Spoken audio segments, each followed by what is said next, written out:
Viewing EXO Connect's availability chart is very easy. Once you have logged in, click Availability in the main menu. You will then see a search form.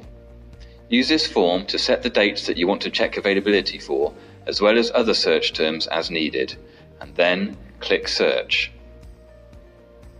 You will then see a list of hotels.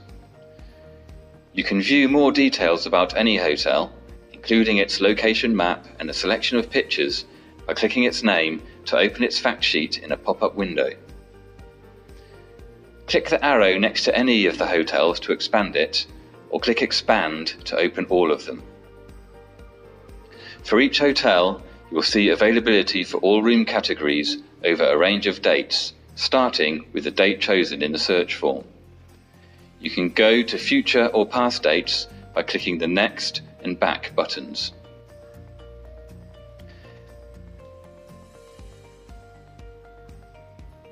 In each cell in the table, RQ means on request, NA means the room category is on stop sale for that date, and any numeric value means we have that many allotments available on that date.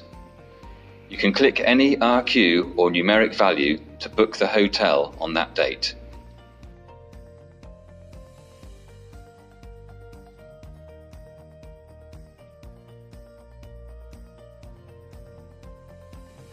And that's it. We hope you enjoy exploring our availability chart in EXO Connect. If you have any questions, please feel free to contact us on exoconnect@exotravel.com.